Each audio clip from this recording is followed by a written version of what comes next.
believe we. We'll get back on. Yeah. All right, man. Lord willing, nothing else happen. All right, thanks, Austin. Shalom. All right, family, we back. Are we back? Can y'all see and hear us? My goodness, this is crazy. Are we back?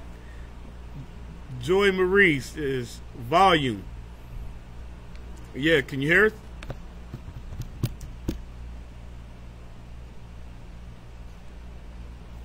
Somebody give me the thumbs up.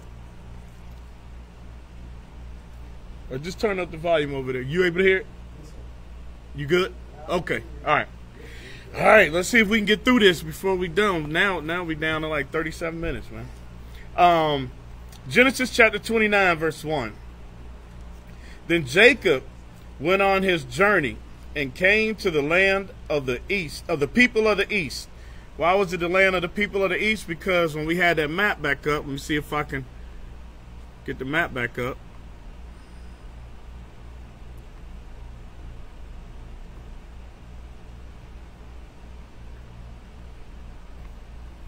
All right, let's get the map back up.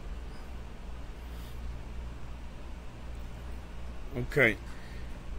29:1. Then Jacob went on his journey and came into the land of the people of the east. Well, am I not seeing the I hit the transition? All right. There we go. Okay. So I'm gonna take my mouse again. When you look down here, where I'm scrolling the mouse, that would be in the land of Canaan. So he made his journey. Jacob made his journey up, and he after he went north, he starts to go east to Haran, or Pandan Aram. Okay. If you have no volume, just refresh, because I believe the volume is working. All right, just refresh. All right. All right. So let me get back on it. Verse 2. And he looked, and behold, a well in the field, and lo, there were 3 flocks of sheep lying by it. For out of that well they watered the flocks, and a great stone was upon the well's mouth. And thither were all the flocks gathered, and they rolled the stone from the well's mouth, and watered the sheep, and put the stone again upon the well's mouth in his place. Verse 4, it says, And Jacob said unto them, My brethren, whence be ye? And they said, Of Haran are we. All right, so that's the point I wanted to get to, because when you look at the map and you see where he journeyed from, and he was going to Haran.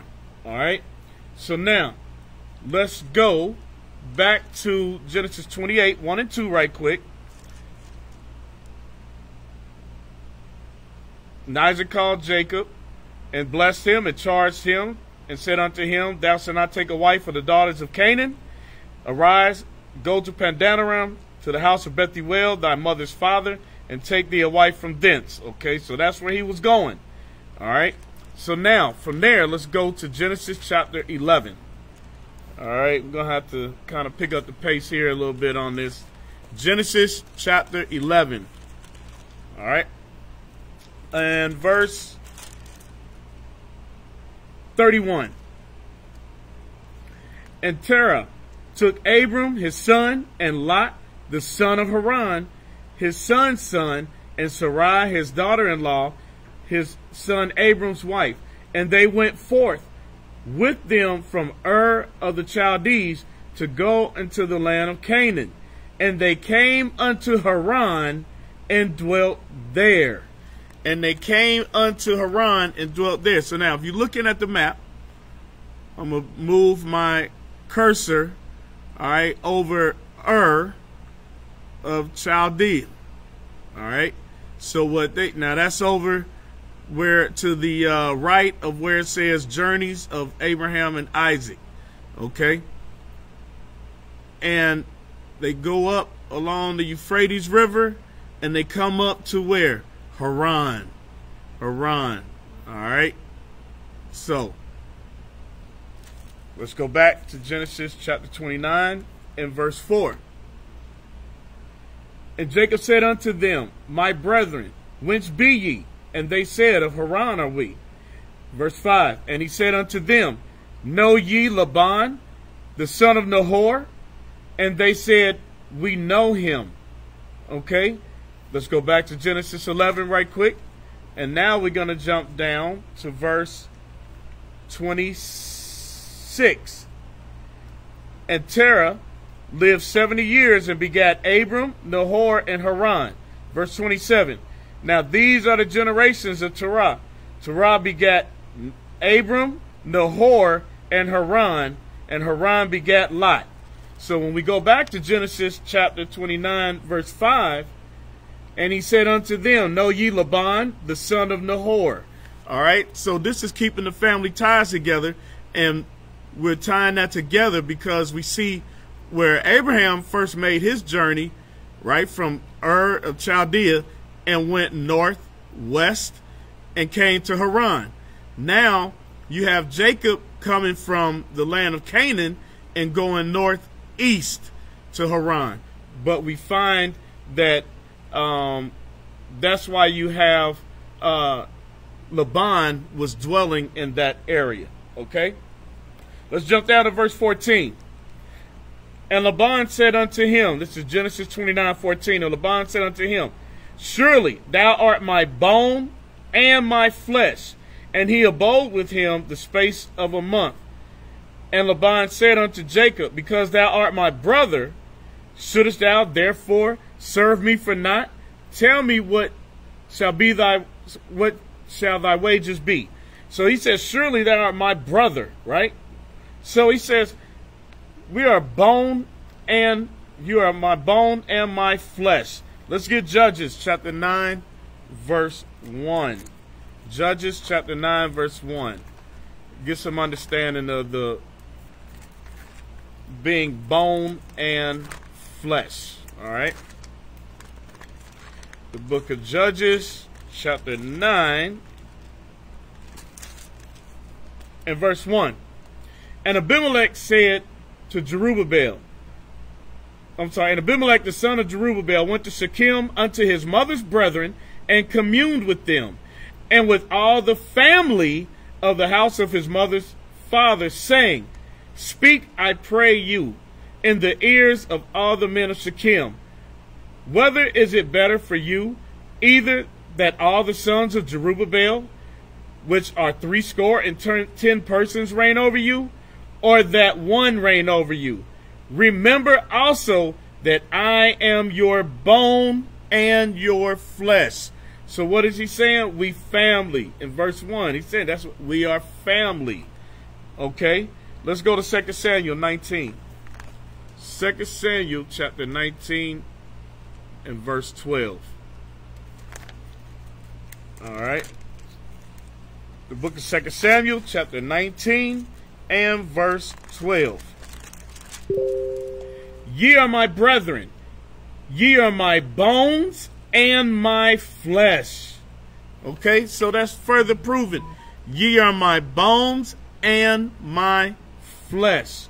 Okay, so when we jump back and you read again in Genesis, I'm not going to read it this time, but 29, 4 and 5, and you jump down to 14, you were seeing that this is the family line. All right, this is how they were, because of the ways that Jacob traveled. He went back home, and he's dwelling amongst family. Now, let's jump down Genesis 29 and 17 or 16. And Laban had 2 daughters. The name of the elder was Leah, and the name of the younger was Rachel. Leah was tender-eyed, but Rachel was beautiful and well-favored, and Jacob loved Rachel. All right, so saying she was beautiful, she was more fair, and Jacob loved Rachel. Let's get Sirach chapter 36 and verse 22. Sirach 36 and verse 22. Let's see what that beauty does. All right. It says, the beauty of a woman cheereth the countenance, and a man loveth nothing better.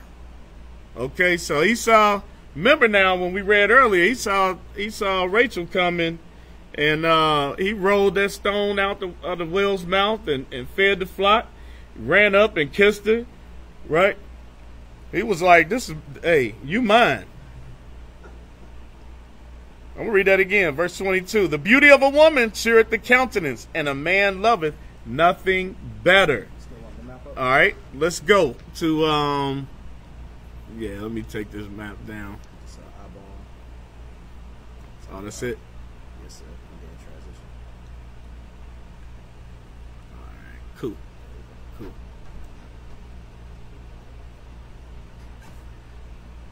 Appreciate it. Let's go to Sirach, chapter 11, verse 2. Sirach, chapter 11, verse 2. Because you know what? When we read in Sirach 6 about prove a friend, we'll read Sirach 11 and 2. We're going to get some understanding of that. It says, commend not a man for his beauty, neither abhor a man for his outward appearance. All right? So commend not a man for his beauty. All right? So of course you want somebody that you're attracted to. Nobody wants somebody that's unattractive, or at least that they're not attractive to. But don't be hasty to credit somebody based on their looks. All right? They get a lot of people in trouble. They be hasty to credit somebody because they fine. Or like Bishop said in his classes a lot of times, you tall and big feet and all of that. All right? So somebody says, repeat the verse. We were at Sirach, Ecclesiasticus 36 and 22, and now we're at Sirach 11 and 2. All right? So commend not a man for his beauty, neither a poor man for his outward appearance. Hey, Rachel was tender-eyed. And listen, look what the scriptures say about that. Let me jump down to verse, this is Genesis 29 and 30. And he went in also unto Rachel, and he loved also Rachel more than Leah, and served with him yet 7 other years. And when the Lord saw that Leah was hated, okay, the scriptures say the Lord saw that Leah was hated, he opened her womb, but Rachel was barren, because he was showing more favor. He was showing more favor to Rachel. Okay, he was more attracted to Rachel, and he was showing favor to Rachel. All right. Let's get Proverbs 31 and 30 right quick before we jump to chapter 30. Proverbs chapter 31.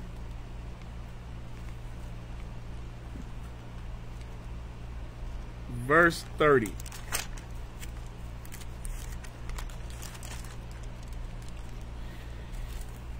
And it says,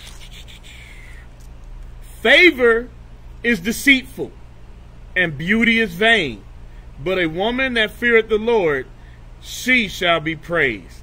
All right? So it says favor is deceitful, and beauty is vain. Okay? Because you ain't going to be fine all your life. You know, Lord willing, you get to reach a good old age.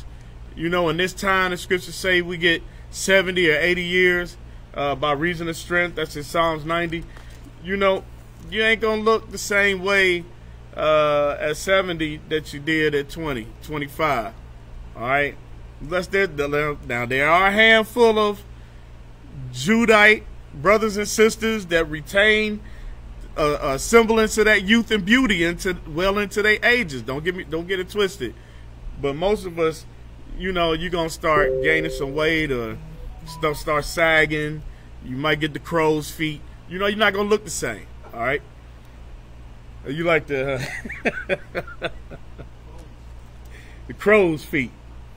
I'm going to jump back up to Genesis chapter 29, verse 17 again. Leah was tender-eyed, but Rachel was beautiful and well-favored. And Jacob loved Rachel, and said, I will serve thee 7 years for Rachel, thy younger daughter. And Laban said, it is better that I give her to thee than that I should give her to another man. Abide with me. And Jacob served 7 years for Rachel, Now this how you know how fine she was in Jacob's eyes. Listen to what it say. And Jacob served 7 years for Rachel, but they seemed unto him but a few days. Hey, you know she bad, right? He been serving for 6 months. He got 6.5 years left. He'd be like, yep, couple of days, I'm gonna be over there. You know she is bad, right? Hey, let me get First Ezra. Let me get First Ezra 4. Remember what we read in Proverbs though, about, you know, beauty is vain, favor is deceitful. This is First Ezra chapter 4 and verse 18. Yea, and if men have gathered together gold and silver or any goodly thing, do they not love a woman which is comely in favor and beauty? Letting go all those things, and letting all those things go, they do they not gape, and even with the mouth fix their eyes fast on her? You think he wasn't out there tilling and stuff, and he kept looking over there? Every time she came out to water the flock, you know his eyes was fixed on her. And have not all men more desire unto her than unto silver or gold, or any goodly thing whatsoever? A man leaveth his own father that brought him up, and his own country, and cleaveth unto his wife. He sticketh not to spend his life with his wife, and remembereth neither father, nor mother, nor country. By this you must know that women have dominion over you. Now I'm going to jump down to verse 25. Wherefore a man loveth his wife better than father and mother. Yea, many there be that have run out of their wits for a woman, and become servants for their sake. He served 14 years for her because he got deceived. So he served another 7 years. So he became a servant for his wife. 14 years. All right. Let's jump down to chapter 30 and verse 1. And when Rachel saw that she bare Jacob no children, Rachel envied her sister and said unto Jacob, Give me children, or else I die. And Jacob's anger was kindled against Rachel. And he said, Am I in God's stead, who have withheld from thee the fruit of the womb? Because obviously Jacob wasn't having no problem producing babies. All right. But she said, Give me a child, or else I'm gonna die. So they were arguing about that thing. What is that called? Trouble in the flesh. Yes, you're reading that in the scriptures with our foremother. Trouble in the flesh. Let's get that in 1 Corinthians 7. All right. Let's get that in 1 Corinthians 7. Because she was jealous. Big sis over here just popping them out. And she can't have one. 1 Corinthians chapter 7 verse 28. But and if thou marry, thou hast not sinned. And if a virgin marry, she has not sinned. Nevertheless, such shall have trouble in the flesh, but I spare you. So when you get married, there's going to be some times. All the times ain't going to be good times, all right? All of it ain't going to be sweet. There's going to be some times y'all going to have some trouble in the flesh. Her trouble in the flesh was because she envied her sister, and she couldn't have she couldn't bear Jacob any children. You know, she's taking it out on Jacob. Like Jacob was the problem. But we know Jacob wasn't the problem, because he was getting everything pregnant. Everything got pregnant but Rachel. All right. Let's jump down to verse 14. And Reuben went in the days of wheat harvest, and found mandrakes in the field, and brought them unto his mother Leah. Then Rachel said unto Leah, Give me, I pray thee, of thy son's mandrakes. And she said unto her, Is it a small matter that thou hast taken my husband? And wouldest thou take away my son's mandrakes also? And Rachel said, Therefore, he shall lie with thee tonight for thy son's mandrakes. And Jacob came out of the field in the evening, and Leah went out to meet him. Look, he coming out the field. She running out there like, Nah, you coming over here tonight. Nope, I already bought you. You over here. So it says, verse 16, and Jacob came out the field in the evening, and Leah went out to meet him and said, thou must come in. Listen what she say. Thou must come in unto me, for surely I have hired thee with my son's mandrakes. And he lay with her that night. And what happened? She bore a son named Issachar. Okay. All right. So now I wanted to go into the mandrakes. I had something I wanted to post, but basically, it's a flower, and it's used. Well, there's several uses. Used medicinally, and it's also used basically as an aphrodisiac. Okay, so if you're having problems conceiving, or you having issues in that area, they would use mandrakes. All right, but I'm not gonna really go in it any further than that because of time. I wanted to post a little article on it so that y'all can have some better understanding. If you go and Google it or go to Wikipedia, and just read up on the mandrakes and give you a little understanding of what was going on. All right, verse 22. This is Genesis chapter 30, verse 22. And God remembered Rachel and hearkened unto her and opened her womb. And she conceived and bare a son and said, God hath taken away my reproach. And she called his name Joseph. Now, I ain't saying the mandrakes was the reason she had the baby, because we know it's of the Most High. But it's just coincidence that after she had some mandrakes, now she had a baby. All right, let's get Psalms chapter 113. Psalms chapter 113, verse 9.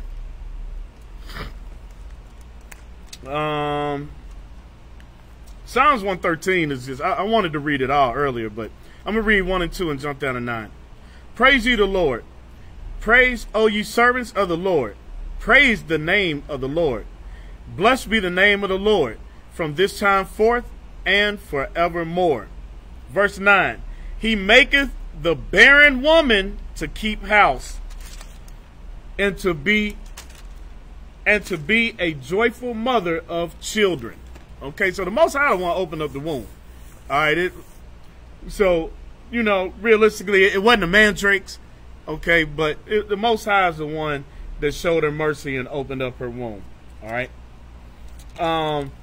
Let's jump down to verse 27. How much time I got? 15 minutes. And Laban said unto him, I pray thee, if I have found favor in thine eyes, tarry, for I have learned by experience that the Lord hath blessed me for thy sake. So Laban understood that with you being in my household, that's why he didn't want to let him go. With you being in my household, I'm increasing. Okay? Verse 28, and he said, appoint me thy wages, and I will give it. And he said unto him, thou knowest how I have served thee, and how thy cattle was with me. Here's the point. This is what now Jacob is getting ready to basically say what Laban already said in the fact that he was acknowledging Jacob's presence. Verse 30. For it was little which thou hadst before I came, and it is now increased into a multitude. And thou hast blessed thee, and the Lord hath blessed thee since my coming. And now, when shall I provide for my own house? And he said, what shall I give thee? And Jacob said, thou shalt not give me anything. Thou shalt not give me anything. If thou wilt do this thing for me, I will again feed and keep thy flock. Now, I want to show y'all something. When Jacob said, thou shalt not give me anything, let's go to Genesis chapter 14, verse 21. And let's read about Abram. All right? Because when we look, we got to come back to these scriptures. We got to come back to the understanding of who we are, and even the spirit that we rolled in. Because our people now, we lost. We don't know who we are. We fainted. We are happy with getting Section 8 and welfare and all of that. That ain't the spirit that our forefathers rolled in. All right. This is Genesis chapter 14, verse 21. And the king of Sodom said to Abram. Now, when you go back and you read this, this was after war. All right. Our forefather Abraham coming back from war. And it says, and the king of Sodom said unto Abram, give me the persons and take the goods to thyself. And Abraham said to the king of Sodom, I have lifted up mine hand unto the Lord, the Most High God, the possessor of heaven and earth, that I will not take from a thread, even to a shoe latchet, and that I will not take anything that is thine, lest thou shouldest say, I have made Abram rich. Abram said, nah, I'm going to take what's mine. I don't want nothing from you. The Lord provide for me.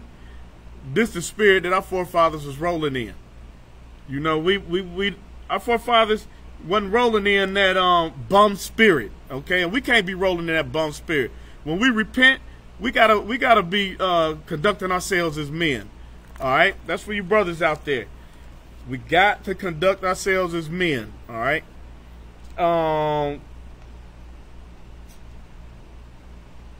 So back to Genesis 31 and 30 and 31. And he said, what shall I give thee? And Jacob said, thou shalt not give me anything.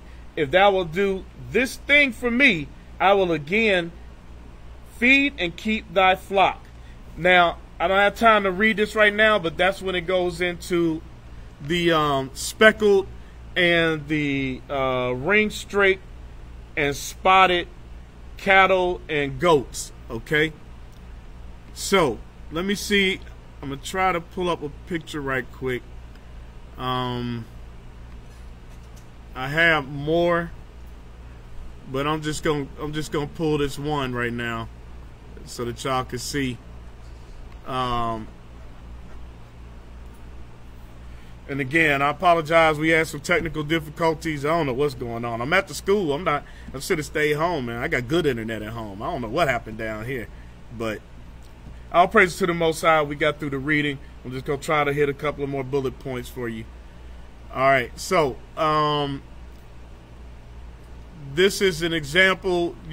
You got speckled, you got ring straight, and you got spotted. Okay. Now this is a horse, but Jacob was dealing with the cattle and the sheep. All right. I do want to read one part in this. I'm gonna jump down to verse 35. I need to read this so that you understand chapter 31 and 1.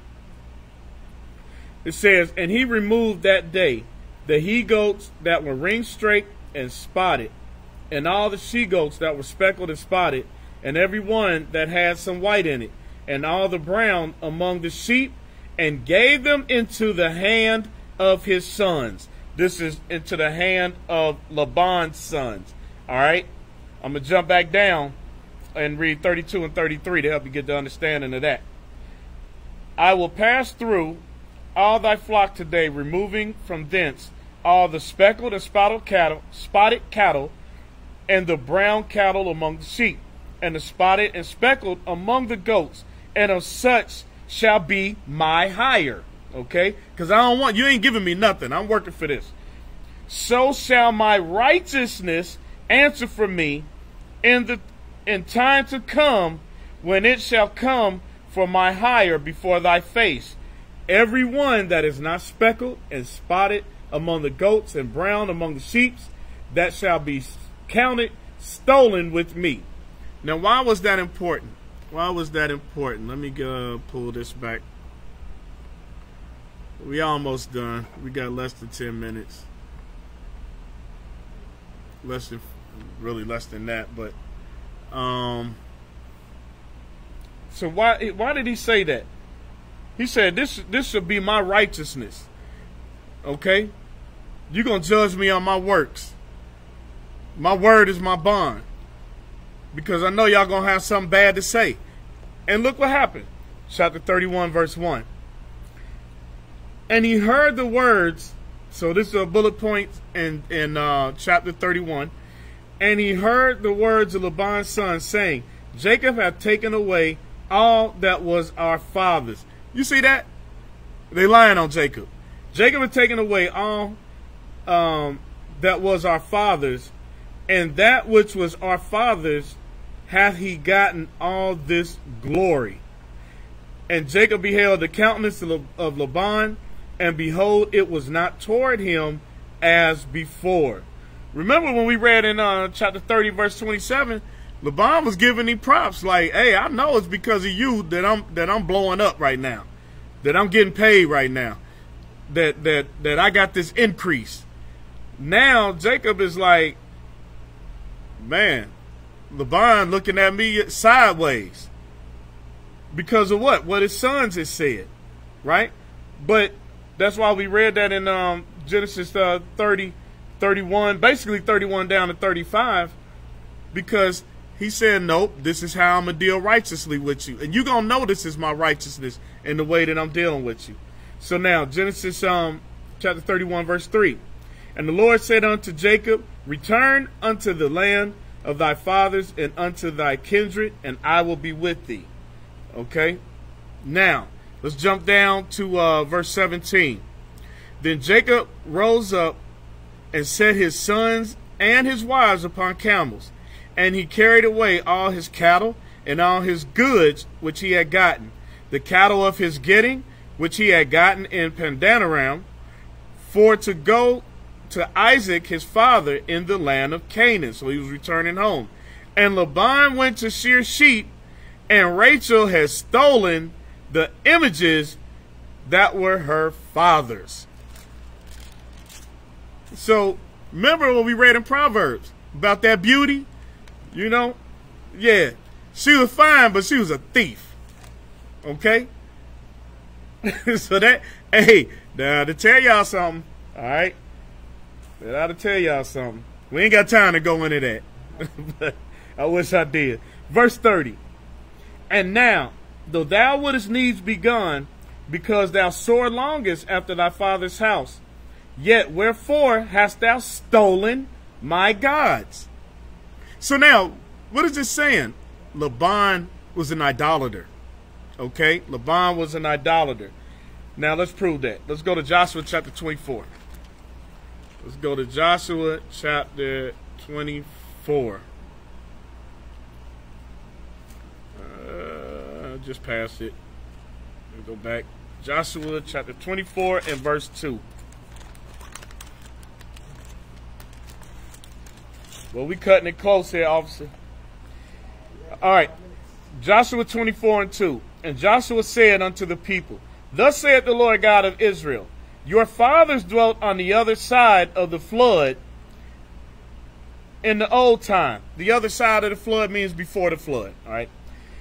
In old time, even Terah, the father of Abram, the father of Nachor, and they served other gods. So why did we go there?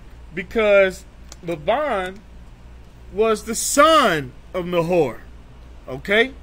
So he was an idolater just like his father. That's why when you read, and I think it's Genesis 12, when the Most High tell Abram, hey, get and arise from your people, okay, and go into that land which you know not. All right, he had to separate Abram because he knew what he had set up for Abraham, Isaac, and Jacob, and for us to not be idolaters. All right. So back to Genesis 31 and 31 now. And Jacob answered and said to Laban, because I was afraid, for I said, peradventure thou wouldest take by force thy daughters from me. With whomsoever thou findest thy gods, let him not live. Before our brethren discern what is thine with me, and take it to thee. For Jacob knew not that Rachel had stolen them. All right, so Rachel was a thief. She might have been a fine thief, but she was a thief. All right. Hey, it's 6:57, fam. We gotta close it out. You've been tuned in to IUIC 4 chapters a day. Please tune in tomorrow, and we'll be going through 32, 33, 34, and 35. Okay. Apologize again for the technical difficulties. There was a little bit more I wanted to bring out, but just stay tuned and do your 4 chapters a day. We got classes also every day, 3 times a day, and also visit the website and donate. All right, go to the Booster Club, join the Booster Club. If you ain't joined to the Booster Club, at least donate. All right, and with that, we're going to say shalom, family. Most High in Christ bless you all.